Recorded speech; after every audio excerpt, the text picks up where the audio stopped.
कई ऐसे मैंने आपको बाहुबली डॉन की कहानी सुनाई, और आज की कहानी सुनाने से पहले अभी मुझे इत्तेफाक से फ़ौरन याद आ रहा है कि एक दो कहानियों पे कमेंट्स पढ़ा था कि ऐसे क्रिमिनल्स की कहानी सुनाकर मैं क्या बताना या जताना चाहता हूँ। तो मौका है इसलिए क्लियर कर दूँ, कभी भी किसी इस तरह के डॉन की कहानी सुनाने का मतलब ये नहीं है कि उनका महिमा मंडन कर रहा हूँ, उनको हीरो बना रहा हूँ। लेकिन लोग ऐसे लोगों के बारे में जानना चाहते हैं, और जानना चाहिए, इसलिए जानना चाहिए ताकि हम उससे सबक लें कि किन लोगों को हम अपने आसपास रखते हैं, किन लोगों को हम अपने आसपास फलने फूलने का मौका देते हैं, कैसे क्रिमिनल पॉलिटिक्स में चला जाता है, कैसे वो नेता बन जाता है। मैं इसी जो आज की कहानी है उसकी तैयारी के सिलसिले में कुछ वीडियो देख रहा था। एक जगह पे मुझे बड़ी तेज़ हंसी भी आई, अपने ही पेशे पे, अपनी ही बिरादरी के लोगों पे। नाम नहीं लूँगा।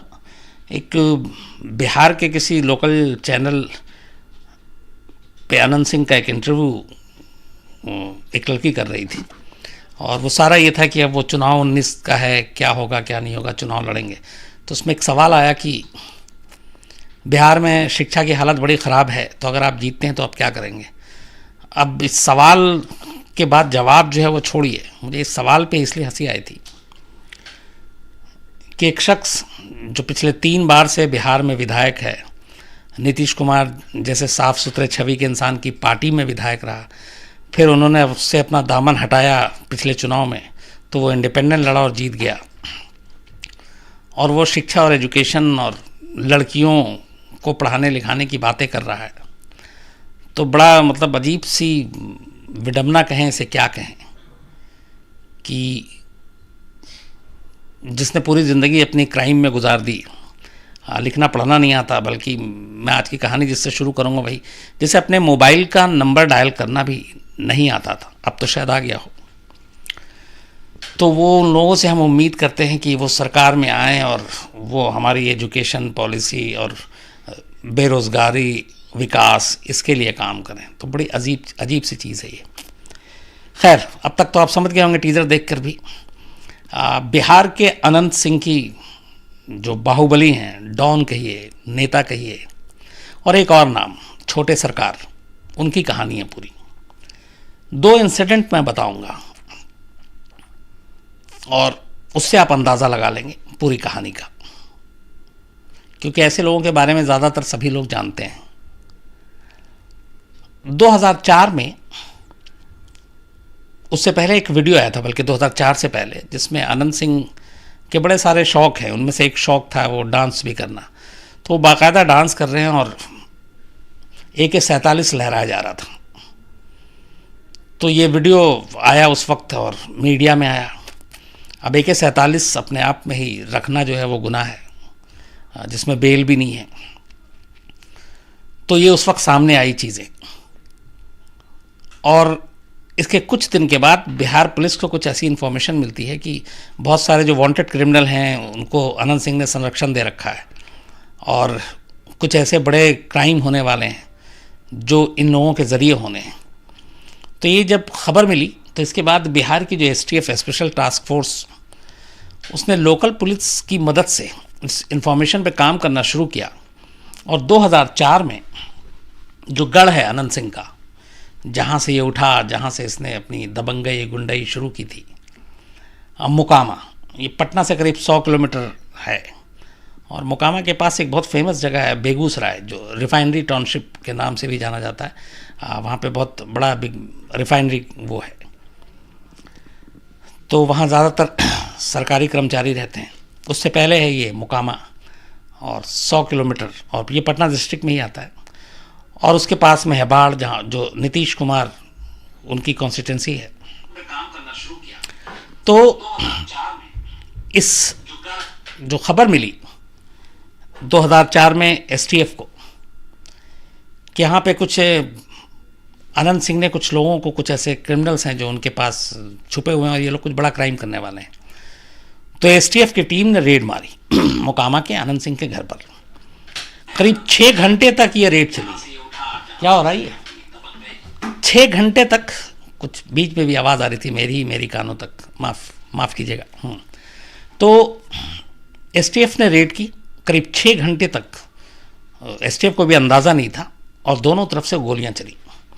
6 घंटे ये एनकाउंटर हुआ और 6 घंटे के बाद एक एसटीएफ का जवान मारा गया और अनंत सिंह के 8 लोग मारे गए।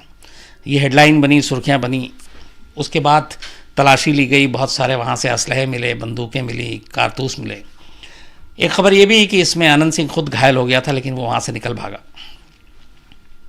लेकिन इस एक ऑपरेशन ने बताया कि आनंद सिंह किस तरह का क्रिमिनल है। ये 2004 की बात है।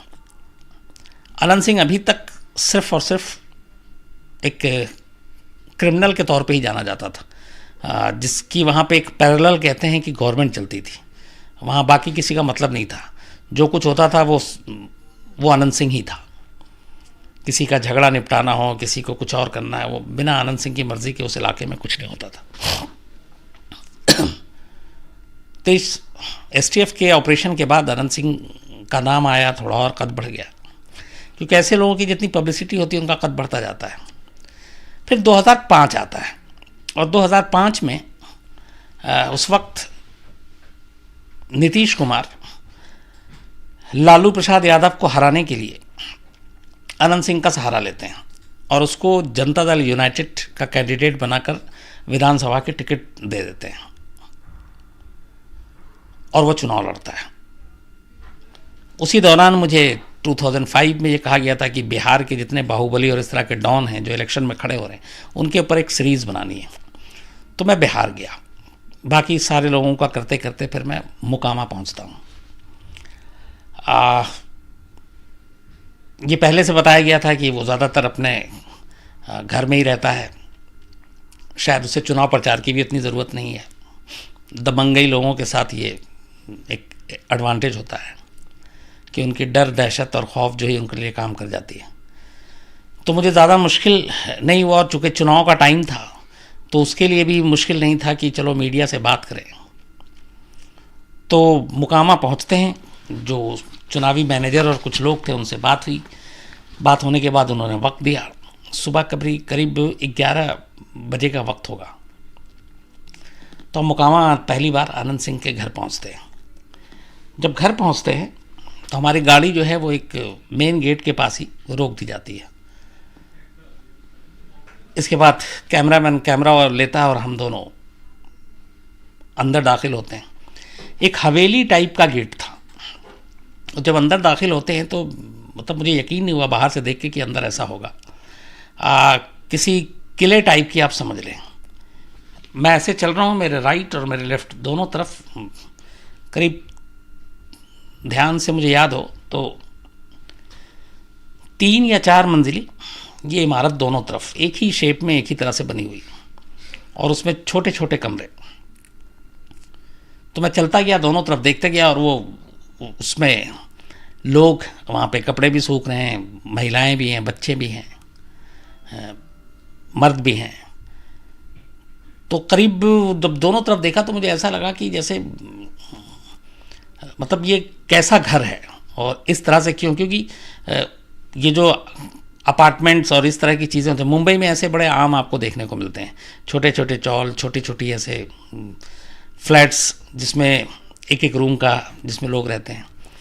बट 2005 में और बिहार में इस तरीके से, क्योंकि वहाँ पे या तो आपके गरीब भी है, मट्टी का घर हो सकता है, लेकिन इस तरह के घर नहीं जिसमें एक ही बिल्डिंग में इतनी सारी चीज़ें थी, ये चलन शुरू नहीं हुआ था, और वो भी मुकामा जैसी जगह पे।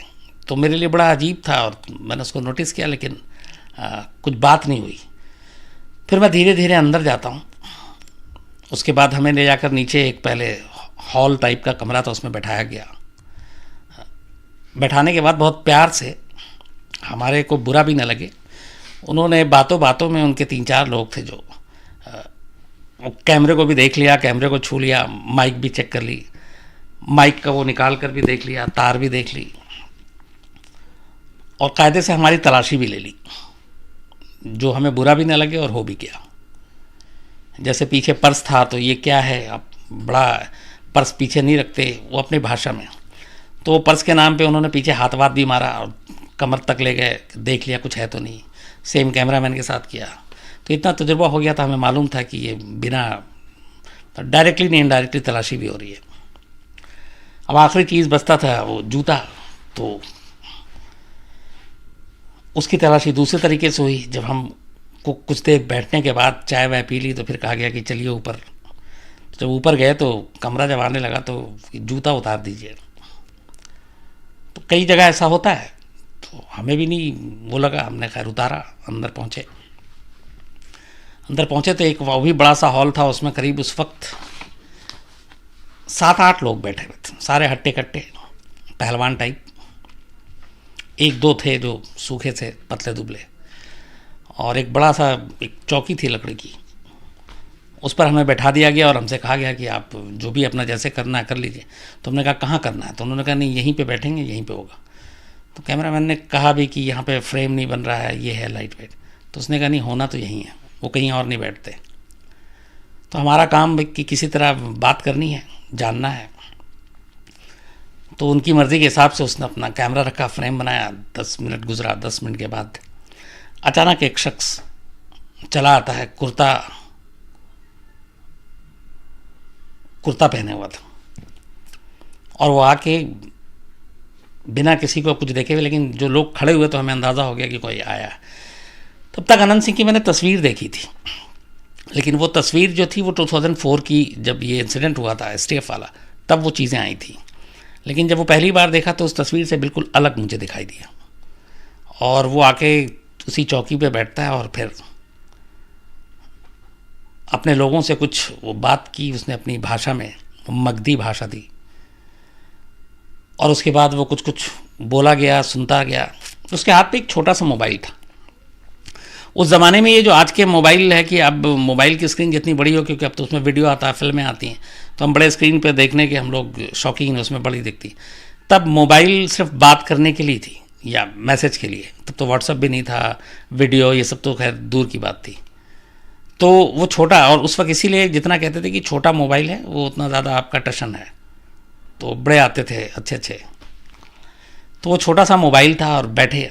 तब उनमें से एक जो थोड़ा सा पढ़ा लिखा मैनेजर था, उसने बताया कि हम लोग दिल्ली से आए हैं, आज तक न्यूज़ चैनल से हैं। तो देखा वेखा, मतलब उससे खैर मुझे लगता है कि पूरी हिंदी भी शायद एक सांस में एक लाइन नहीं बोली जाती थी। अब राजनीति ने बहुत कुछ सिखा दिया।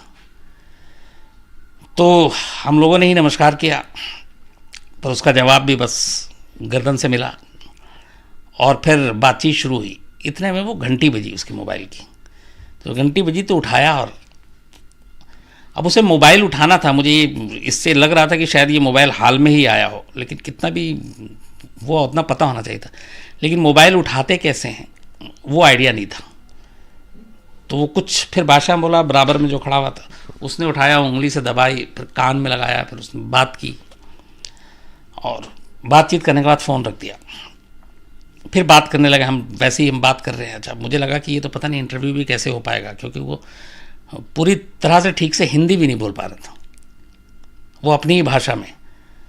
तो अभी बातचीत का सिलसिला जारी था कि अचानक वो बीच में हमें रोक के फिर अपने वो जो दाएं बाएं लोग थे कहा कि ज़रा नंबर मिलाओ उसको, किसी को।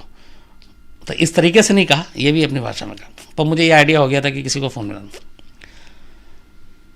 तो नंबर मिलाना था, लेकिन इसे नंबर मिलाना भी नहीं आता था। तो फिर उसको दिया और उसने नंबर मिलाया। फिर नंबर मिलाने के बाद फ़ोन पे बात हुई, और उसके बाद खैर हमारी बातचीत शुरू हुई।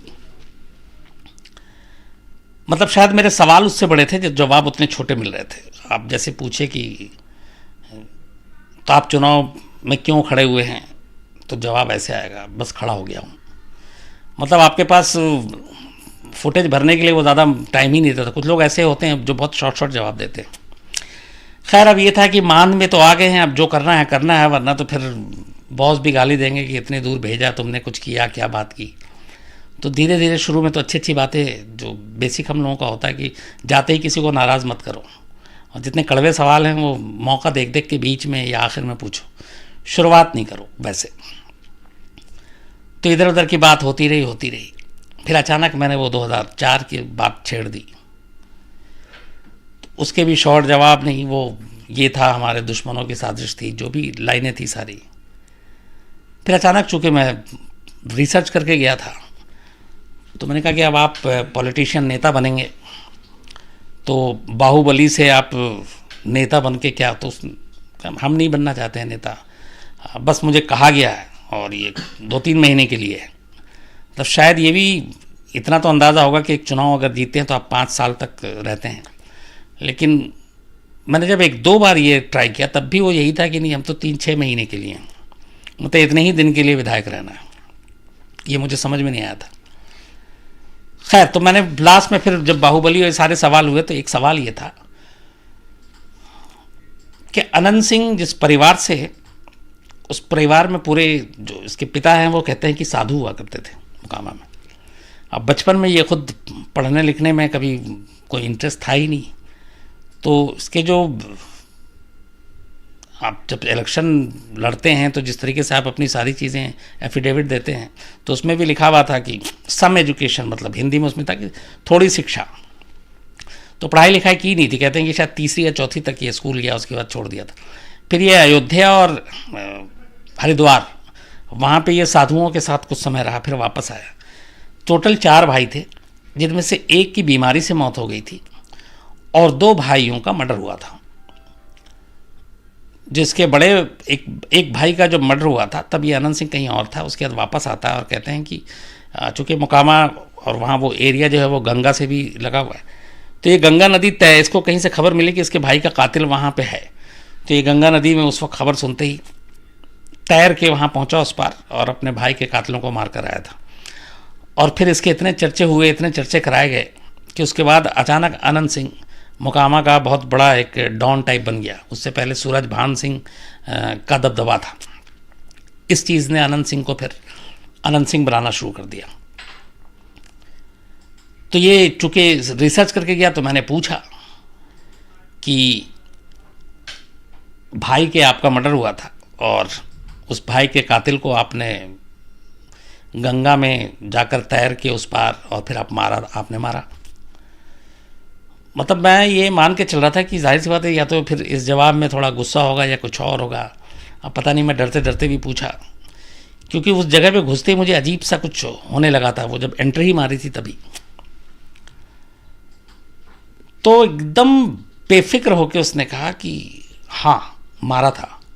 मैंने पूछा कि क्यों? उसका ये था कि न्याय हो गया। ये लाइन बड़े, मतलब मैं उम्मीद नहीं कर रहा था कि ऐसा ओपनली बोलेगा, लेकिन खैर जब ये बोल दिया तब उसका जो मैनेजर था, जो भी चुनाव का, मुझे नाम याद नहीं आ रहा, तब उसने कहा था कि सर ये मत आप कीजिएगा। मतलब उसका ये था कि नहीं दिखाइएगा, हालांकि वो सब गया ऑन एयर। तो ये सारी चीज़ें जब सुनी तो मुझे पहली बार वहाँ पे, उसके बाद बहुत देर तक बातें हुई, बहुत सारी बातें हुई। जब कैमरा बंद हो गया तो और ज़्यादा बातें हुई। तो मुझे लगा कि मैंने बड़े सारे ऐसे लोग देखे हैं, लेकिन ये एक दूसरे ही तरह का एकदम बाहुबली या क्रिमिनल टाइप का था, जिसको मतलब कोई टेंशन नहीं, कोई फिक्र नहीं, जो करना है करना है। और फिर उन लोगों के हथियार भी देखे मैंने जब कैमरा बंद हुआ था। ये सारी चीज़ें बात हुई है। उसके बाद करीब 1.5-2 घंटा मैं बैठा। 1.5-2 घंटे के बाद फिर वो आखिरी के 15 मिनट या आधा घंटे में वो थोड़ा सा और खुला था और तब नॉर्मल भी, फिर मैं भी बात करने लगा। फिर चाय वाय पिलाई और उसके बाद निकलना, वहाँ से निकलना था तो निकला। तो जब निकल के वापस बाहर आया तो पता चला कि ड्राइवर को भी बाहर चाय वाय पिला दी गई थी। तो ड्राइवर से पूछा कब चाय पिलाई गई थी, तो उसने कहा अभी 10 मिनट पहले। तो जब ये आखिरी के 15-20 मिनट जब नॉर्मल सारी चीज़ें हुई थी तब ड्राइवर तक भी चाय पहुंची थी। उसके बाद उस मैनेजर से फिर मैंने पूछा, जब वापस जाने लगे, वो गाड़ी तक छोड़ने आ रहा था, कि बाकी चीज़ें समझ में आई मुझे। ये जो दोनों ये बना हुआ अंदर में हवेली में वो घर है और यहाँ पे ये अपार्टमेंट टाइप छोटे छोटे एक कमरे, और ये इतने लोग कौन हैं? तब उसने बताया कि ये सारे किराएदार हैं और इस दोनों तरफ जो आप देख रहे हो करीब 55-60 फैमिली इसमें रहती है, और हर फैमिली में अगर आप 2 भी गिनो तो 100 से ऊपर हो गए। तो मैंने पूछा ऐसा क्यों? अनंत सिंह के पास इतने पैसे हैं, उसको किराएदार रखने की क्या ज़रूरत है? तो उसने खैर कुछ बताया नहीं, हंसा और चुप रहा। इसके बाद हम बाकी घूमे चुके, अनंत सिंह के बारे में और जन्म कुंडली निकालनी थी, पता करना शुरू किया। तो पता चला कि 2004 में जब एसटीएफ ने उस घर में रेड मारा था, उसके बाद अनंत सिंह के 8 लोग मारे गए थे। तब अनंत सिंह जब वापस आया और 2005 में फिर उसने इलेक्शन में जेल भी गया था, वो फिर बेल पे बाहर आया, तो उसने कहा कि ये दोबारा भी कभी फ्यूचर में हो सकता है। तो उसने इस प्लानिंग के साथ वो दोनों तरफ ये दरबे नुमा कमरे बनाए और उसमें लोगों को रखा, उसी इलाके के लोगों को रखा जो अलग अलग जगहों पे काम करते थे, और सिर्फ उनको अपने ढाल के तौर पर इस्तेमाल करने के लिए रखा कि अगर कल को ऐसा कोई रेड या ऐसा कोई ऑपरेशन होता है तो ये लोग ढाल बनेंगे और इससे एसटीएफ या पुलिस या फिर कोई गोली चलाने से बचेगी, क्योंकि ये बेगुनाह लोग मारे जाएंगे। तो एक जो तीसरी चौथी पास भी नहीं, जो ठीक से उस वक्त एक लाइन हिंदी भी नहीं बोल पाता था, अब लेकिन मैंने बहुत सारे वीडियोज़ और भाषण देखे हैं, अब वो बहुत कुछ बोल लेता है, क्योंकि राजनीति बहुत कुछ इंसान को सिखा भी देती है। तो ये उसकी प्लानिंग का हिस्सा था, उस जगह पे उसको रखने का। ये तो थी एक कहानी, एक इंसिडेंट। एक और ऐसी चीज़ है, 2013-14 में एक लड़की का रेप और मर्डर होता है, पटना में लाश मिलती है और कुछ खत मिलता है, उसमें इल्ज़ाम अनंत सिंह के ऊपर था। मीडिया में खबर आती है, हम लोग इस पे शो बनाते हैं। फिर इसी शो के लिए मैं पटना जाता हूँ और उस वक्त ये सारी चीज़ें होती है, बातचीत होती है और ये शो जाता है, लेकिन तब तक ऐसा कुछ निकला नहीं था। इत्तेफाक से वापसी के बाद अचानक कुछ और नए ऐसे सबूत मिलते हैं और एक प्रेस कॉन्फ्रेंस किया अपने बचाव में अनंत सिंह ने, और उस प्रेस कॉन्फ्रेंस में बाकी सारे सवालों का जवाब होता रहता है। एक प्रकाश सिंह जर्नलिस्ट रिपोर्टर, पहले हमारे यहाँ आज तक में हमारे साथ थे, अभी वो एनडीटीवी में बिहार ब्यूरो में फिर वो चले गए। तो प्रकाश सिंह ने सवाल पूछ लिया कि इस लड़की के रेप में आपका हाथ है और इसका मर्डर भी आपने कराया। इस सवाल पे वो इतना गुस्सा आ गया कि उसने वहीं मतलब उसके साथ बदतमीज़ी की और फिर करीब 2 घंटे तक उसको बंधक बना के रखा, उसे पीटा बुरी तरह से, कैमरामैन को पीटा, कैमरा तोड़ दिया, कई और मीडिया वालों को भी मारा। बाद में और बाकी मीडिया को पता चला, तब वहाँ पे वो लोग पहुँचे, इसका हंगामा हुआ, मीडिया की तरफ से धरना प्रदर्शन हुआ, फिर पुलिस को मजबूरी में कार्रवाई करनी पड़ी और ये भी धमकी दिया प्रकाश सिंह को कि मैं बिल्कुल जेल भी चला जाऊँ, वहाँ से भी तुमको छोड़ूंगा नहीं, मार दूंगा। तो प्रकाश सिंह की भी हालत ख़राब हो गई। अब अनंत सिंह जैसे लोग धमकी दें तो डरना ज़रूरी है। खैर, इसके बाद पुलिस ने एक्शन लिया और उसको, अनंत सिंह को गिरफ्तार किया गया, बाकायदा जेल भेजा गया इस मामले में पूरे। लेकिन उस केस में भी कोई गवाह और सबूत बाद में सामने आया नहीं। ये एक दूसरा था। एक जब नीतीश कुमार की शुरुआत आपको बताई कि अनंत सिंह जैसे क्रिमिनल को राजनीति में लाने वाला शख्स भी एक वो शख्स है, सोचिए कि जिसकी छवि बड़ी साफ सुथरी, और जिन्होंने ये कहा कि वो बिहार से अपराध को बिल्कुल ख़त्म कर देंगे। और वही नीतीश कुमार 2005 में सिर्फ अपने विरोधी को हराने के लिए अनंत सिंह जैसे शख्स को टिकट देते हैं और वो जीतता है, और उसके बाद वो न सिर्फ उस बार जीतता है बल्कि लगातार अगले 3 बार और जीतता है। 2 बार जेडीयू के टिकट पे, एक बार जब 2015 में जब मर्डर का केस लग जाता है तो फिर नीतीश कुमार को लगता है कि एक तरफ उनकी छवि है क्राइम को ख़त्म करने का और दूसरी तरफ अनंत सिंह जैसे लोगों को वो पाले हुए हैं, तो मजबूरी में, और चुनाव सर पे था, अनंत सिंह को उनको हटाना पड़ा पार्टी से। और बल्कि अनंत सिंह जेल गया, वो खुद भी नीतीश कुमार के खिलाफ उल्टा सीधा बोला, और तब वो इंडिपेंडेंट लड़ा और इंडिपेंडेंट भी जीत गया। जब दूसरी बार नीतीश कुमार जब मुख्यमंत्री बने बिहार के, तो कहते हैं कि 2013 की मैं आपको बात बताऊं कि जब उन्होंने ये वादा किया था कि बिहार से सारे क्रिमिनल्स को हटा देंगे, तो उस दौरान में करीब 83,000 क्रिमिनल्स थे जो कन्विक्ट हुए थे, अलग अलग जो छोटे बड़े सब मिलाकर बिहार में पूरे, और हज़ारों अरेस्ट हुए थे। और जो टॉप क्रिमिनल थे बिहार के, उन सबको भी पकड़ा गया, शहाबुद्दीन जैसे लोग भी। इसके बाद एक मीटिंग ली नीतीश कुमार ने, और उसमें सारे बिहार के टॉप पुलिस ऑफिशियल थे। उन्होंने उस मीटिंग में बाकायदा कहा कि मैंने वादा किया और मैं बिहार से बिल्कुल, मैं लॉ एंड ऑर्डर चाहता हूँ, उसके बीच में कोई नहीं आया, और आपको फ्री एंड फेयर जो भी काम करना कीजिए, पुलिस के ऊपर कोई दबाव नहीं होगा, न मेरा, न मेरी किसी टीम का, न मेरे मंत्रिमंडल का। ये उनके बयान थे। डीजीपी अभयानंद आए, जिन्होंने ये सुना कि मुख्यमंत्री ने इतना फ्री हैंड दे रखा है तो कायदे से काम होना चाहिए था। तो इसके बाद बहुत सारे क्रिमिनल को पकड़ा गया, उठाया गया, लेकिन बहुत सारे मामलों में बरी होने के बाद भी, सबूत और गवाह नहीं होने के बावजूद, तब भी बहुत सारे केसेस थे, अब भी हैं अनंत कुमार के खिलाफ। लेकिन मुख्यमंत्री की हरी झंडी मिलने के बावजूद बिहार पुलिस ने अनंत सिंह पर हाथ डालने की हिम्मत नहीं की। उसकी एक वजह यह भी है कि अगर नीतीश कुमार को वहाँ सरकार कहते हैं तो अनंत सिंह को छोटे सरकार कहा जाता था, और अनंत सिंह के साथ नीतीश कुमार की करीबी वहाँ के सब जानते हैं, चाहे वो पुलिस वाले हों या फिर ब्यूरोक्रेट्स हों। तो किसी की हिम्मत नहीं हुई। खुद डीजीपी अभयानंद ने एक बार ये कहा था अनंत सिंह के बारे में कि he is a dangerous man, लेकिन जब ये हुआ कि इतने केसेज हैं अरेस्ट, तो उस पर ऊपर उन्होंने चुप्पी सान ली थी और कभी गिरफ्तार नहीं किया।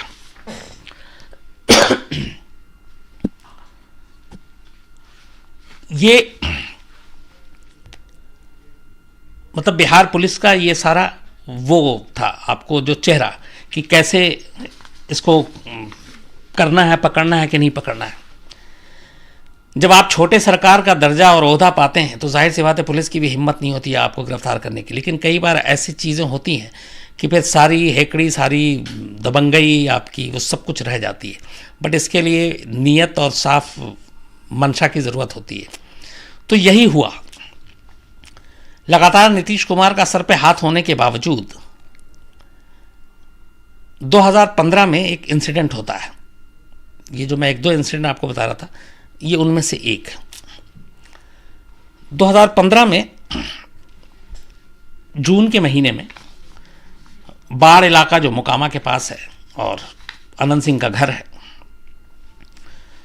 तो वहां पे अनंत सिंह को पटना में, चूंकि विधायक, पटना में सरकारी घर, तो ज़्यादातर ये पटना में रहना, तो अनंत सिंह के पास से खबर आती है कि अनंत सिंह के परिवार की किसी महिला को बाढ़ के एक चौराहे पे 4 लड़कों ने छेड़ दिया। ये खबर आई पटना। जैसे ही अनंत सिंह ने सुना अब अनंत सिंह, तो अपनी पूरी गुंडों की एक टोली को उसी वक्त गाड़ी से बाढ़ के लिए रवाना कर दिया। करीब 100, मैंने आपको बताया कि रफली 80-100 किलोमीटर की दूरी है। तो पटना के अपने सरकारी आवास से पूरे गुंडों की एक फौज गाड़ी में सवार होकर बाढ़ जाती है। इस बीच में जब ये सारी चीज़ें हुई और यहाँ पटना से निकले, तो अब जाहिर सी बात है सरकारी आवास है, पुलिस की भी ड्यूटी होती है। किसी ने खबर कर दी पुलिस को कि ऐसे ऐसे अनंत सिंह की फैमिली की किसी महिला को छेड़ा गया है और 4 लड़कों ने छेड़ा है और यहाँ से पूरी एक पलटन गई है गुंडों की। तब पटना के एसएसपी हुआ करते थे जितेंद्र राणा, एकदम यंग, डायनेमिक, तेज तर्रार। तो जितेंद्र राणा को समझ में आ जाता है कि गुंडों की टोली जाने का मतलब और अनंत सिंह की फैमिली में किसी को छेड़खानी करने का मतलब अंजाम क्या होगा, ये चारों बचेंगे नहीं। फौरन पुलिस की टीम भी वहाँ पे अलर्ट भी किया जाता है, यहाँ से भी जाती है। तब तक ये गुंडे वहाँ पहुँचकर 3 लड़कों को बुरी तरह से उठा के पीट रहे थे और बस उनका मरना बाकी था, जितना पीट। और इससे पहले कि मार देते तब तक पुलिस की टीम पहुँच गई, उन तीनों लड़कों को किसी तरह छुड़ाया और जो लोग पीट रहे थे उनमें से 5 लोगों को अरेस्ट किया और उन 5 गुंडों को आनंद सिंह के अरेस्ट करके पटना लाया गया। लेकिन चौथे लड़के का कुछ पता नहीं चला। अब तक मामला ऐसे ही हल्का था।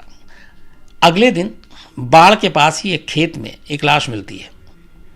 लाश बुरी तरह से उसको मारा गया था, उसकी दोनों आंखें निकाल ली गई थी, उसके प्राइवेट पार्ट्स को कुचल दिया गया था और पता चला कि ये चौथा लड़का है जिसकी लाश मिली थी और वो बिहटा का था। ये भी बिहार में एक जगह है।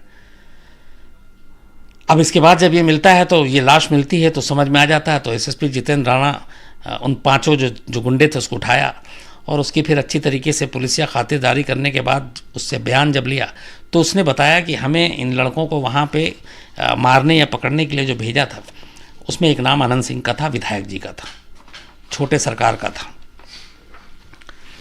अब ये काफ़ी था एक बयान, चूँकि यहाँ पे मर्डर था, किडनैपिंग थी, तो पुलिस के पास ठोस सबूत था और उसी के बंदे का एक बालिया बयान भी था। तो फ़ौरन जो एसएसपी हैं जितेंद्र राणा, वो अपनी कार्रवाई में लग जाते हैं। इत्तेफाक से इस बयान और इस सारी चीज़ों के बारे में तब तक ऊपरी अफसरों को, जो आला अफसर हैं पुलिस के, उनको ही पता चल जाता है। अब नीतीश कुमार का सर पे हाथ अनंत सिंह के, छोटे सरकार के, तो आला पुलिस अफसरों में खलबली मच जाती है कि क्या होगा।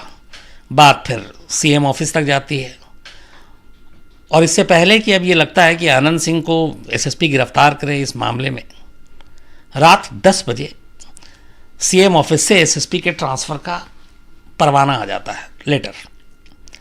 और उस लेटर में ये लिखा था कि आप, ये 22 जून की बात है, 22 जून 2015। तो 22 जून की रात 10 बजे लेटर आता है एसएसपी जितेंद्र राणा के पास कि आपका ट्रांसफ़र किया जा रहा है, और आप 23 जून को दोपहर 1 बजे अपना चार्ज जो नए एसएसपी हैं उनको दे दें। जो नए एसएसपी थे उनका नाम था विकास वैभव, और ये एनआईए में, ये भी तेज़ तर्रार, यंग, डायनेमिक, ईमानदार, काम करने का जज्बा।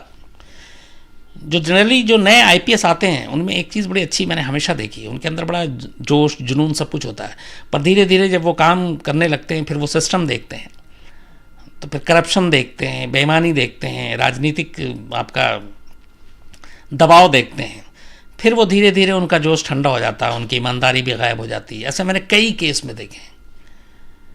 पर शुरुआत में वाकई इन लोगों को आप जज्बा देखेंगे तो आप भी हैरान रह जाएंगे। तो खैर 22 जून की रात को अचानक दबाव में आकर सीएम ऑफिस से ट्रांसफ़र का ऑर्डर आता है। बस उसमें गलती एक होती है, उसमें लिखा गया था कि आप 23 तारीख को, 23 जून 2015 को 1 बजे अपना चार्ज, 1 बजे तक अपना चार्ज नए एसएसपी विकास वैभव को दे दें। अब चूंकि कागजी कार्रवाई सारी हो चुकी थी, मौका अच्छा था, जितेंद्र राणा ने कहा कि इसको चूकेंगे नहीं। ठीक 1 बजे जब चार्ज देना था और नए एसएसपी आए, और पुराने इनको अब जाना है नई जगह चार्ज लेने, ये खामोशी से चार्ज दे के जा सकते थे जितेंद्र राणा, बट दिमाग में कुछ और था। 1 बजे एक प्रेस ब्रीफिंग बुला लेते हैं, ये इनकी last press conference as a Patna SSP, और बुलाने के बाद ये सारा खुलासा कर देते हैं अनंत सिंह के खिलाफ, कैसे ऐसे ये छेड़खानी हुई थी जिसमें 4 लड़कों को उठाया गया, 3 को पुलिस ने बचा लिया, एक की अगले दिन लाश मिली और उसे मार दिया। और बयान में ये है कि ये सब कुछ अनंत सिंह के कहने पे किया गया, और ये सारे सबूत हैं, ये सारी चीज़ें हैं। अब मैं जा रहा हूँ, उम्मीद करता हूँ कि नए एसएसपी इस पर कार्रवाई करेंगे। ये अपना आखिरी प्रेस कॉन्फ्रेंस जो टाइम दिया गया था, सेम उसी टाइम पे करके और चार्ज दे के वो निकल गए। अब यहाँ दूसरा एसएसपी, वो भी दबाव में होता तो शायद कुछ करता नहीं, लेकिन ये भी जो जितेंद्र राणा की जगह पे आया विकास वैभव, कुछ करने का जज्बा, तो लगा कि नहीं इसमें सबूत काफ़ी है, देखा, और उसको देखने के बाद जो नए एसएसपी उसने भी कहा कि इस केस की तफ्तीश करेंगे। उसके बाद उन्होंने तफ्तीश की और शुरुआत में सब कुछ देख लिया कि हाँ ये ठीक है। फिर खामोशी से बहुत वो अदालत पहुंचते हैं, बिना किसी को ढिंढोरा, क्योंकि मालूम था कि अगर वो करेंगे तो फिर ऊपर से दबाव आएगा, और अदालत में जाकर अनंत सिंह के घर की सर्च वारंट है वो ले लेते हैं तलाशी के लिए, और किसी को कानो कान खबर नहीं लगती। तो दूसरा एसएसपी जो है वो पूरा सर्च वारंट की अदालत से परमिशन मिल जाती है। इसके बाद ये सर्च वारंट लेकर जो पूरी पटना में जितने भी और पुलिस फोर्स, क्योंकि मालूम था कि आनंद सिंह के घर पर रेड डालने का मतलब क्या होता है और कैसे किया जाएगा, तो सर्च वारंट लेने के बाद 24 जून को पुलिस की टीम अनंत सिंह के पटना के सरकारी रेजिडेंस पर जाकर छापा डाल देती है। एक साथ पटना में, मोकामा में, बाढ़ में, जितने भी अलग अलग जगह ठिकाने थे, वहाँ पे चूँकि मजिस्ट्रेट की परमिशन थी, सरकार अब कुछ कर नहीं सकती थी, और वहाँ पे रेड, और इस रेड डालने के बाद कई खून से सने हुए कपड़े मिलते हैं, कुछ ऐसे हथियार मिलते हैं जो रखना गैरकानूनी है, और मतलब वो सारी चीज़ें जो इस केस को मजबूत करती थी। तो जो बरामदगी थी वो बरामदगी ही गिरफ्तारी के लिए काफ़ी थी। और इसके बाद फिर रेड के बाद अनंत सिंह को अब लगा कि कुछ हो नहीं सकता, उधर नीतीश कुमार को भी लगा कि अब मामला इतना हो चुका है कि बचाऊंगा तो उनकी छींचा लेदर होगी, तो शायद उन्होंने भी फ़ोन उठाना बंद कर दिया। तब तक मीडिया पहुंच गई, अनंत सिंह प्रेस ब्रीफिंग कर रहे थे, जब प्रेस ब्रीफिंग चल रही थी तभी पुलिस की टीम पहुंची, और पुलिस की टीम ने उसी ब्रीफिंग के दौरान, जिसमें आनंद सिंह ने बाकायदा पुलिस के साथ हाथापाई भी की और ये भी कह रहे लगातार मैं नहीं जाऊंगा मैं नहीं जाऊंगा, लेकिन पुलिस को पहले से तैयारी थी, वो उठाकर एकदम लेके जाती है सीधे मजिस्ट्रेट के सामने, और मजिस्ट्रेट के बाद सीधे वहाँ से जेल भेज दिया जाता है। और इस मामले में फिर पूरा एक चार्जशीट बनती है, जो किडनैपिंग, मर्डर, सब कुछ। लेकिन वही है कि ऐसे लोगों के साथ एक चीज़ ये होती है कि इनकी दहशत, इनका खौफ इतना होता है कि कोई जल्दी गवाही और वो सारी चीज़ें देता नहीं है।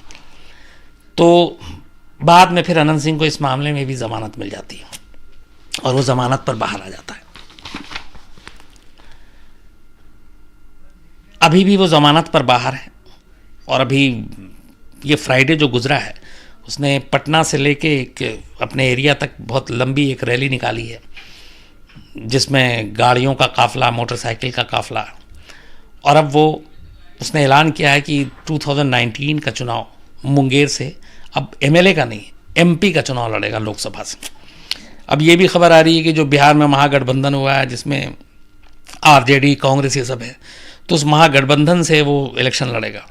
लेकिन तेजस्वी यादव ने अभी एक बयान दे दिया कि वो ऐसे क्रिमिनल्स को अपनी पार्टी से टिकट नहीं देंगे।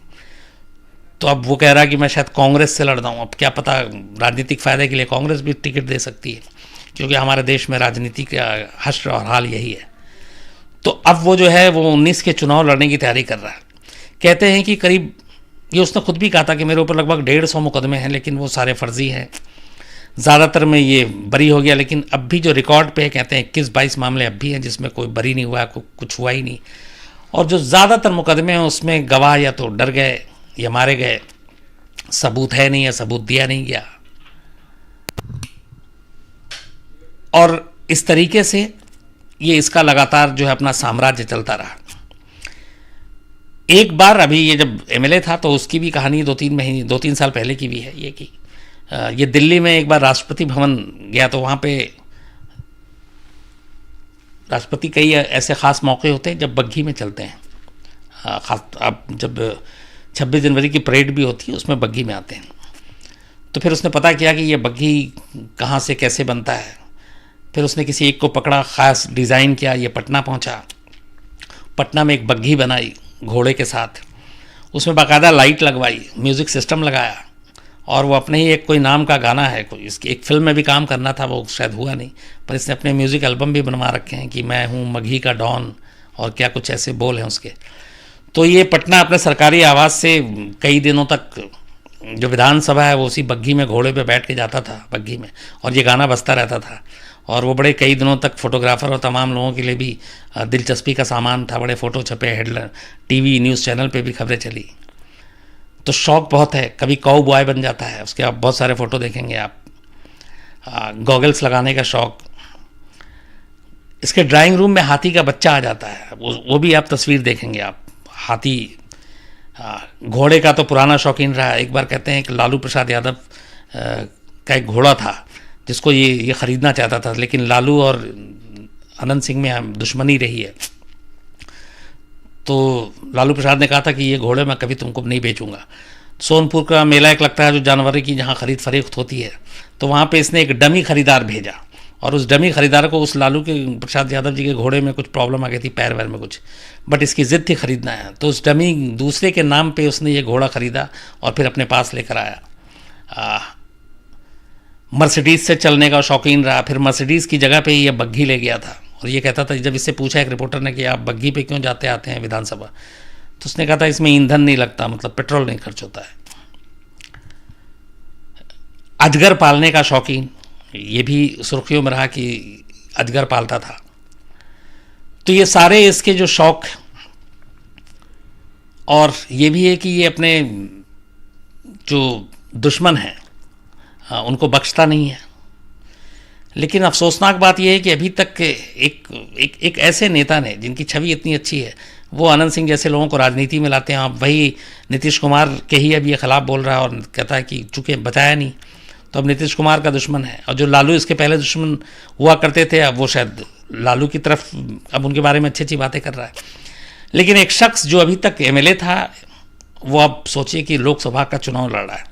और 19 में अगर उसने कहा कि महागठबंधन से टिकट नहीं मिलती तो वो इंडिपेंडेंट लड़ेगा, और क्या पता जीत भी जाए, क्योंकि जब उसके बारे में ये भी है बहुत, उसके खिलाफ जो कई मुकदमे, उसमें एक चुनाव में धांधली का भी मुकदमा दर्ज है। मर्डर, रेप, किडनैपिंग, ये आपका चुनाव में धांधली, लैंड ग्रैबिंग, पटना में इल्ज़ाम है बहुत सारे, कितने सारे ज़मीनों पे कब्जा।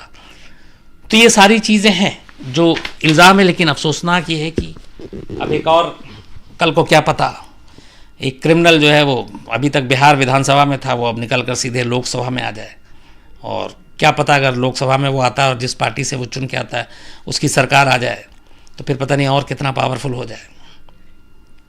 यही विडंबना है हमारे देश में, जो पॉलिटिशियन ऐसे लोगों का फ़ायदा उठाते हैं और उनको इस तरह से आगे करते हैं, क्योंकि राजनीति में ऐसे लोगों की जगह होनी नहीं चाहिए, लेकिन हमारे यहाँ सच ये है कि ऐसे ही लोग राजनीति में ज़्यादा कामयाब होते हैं।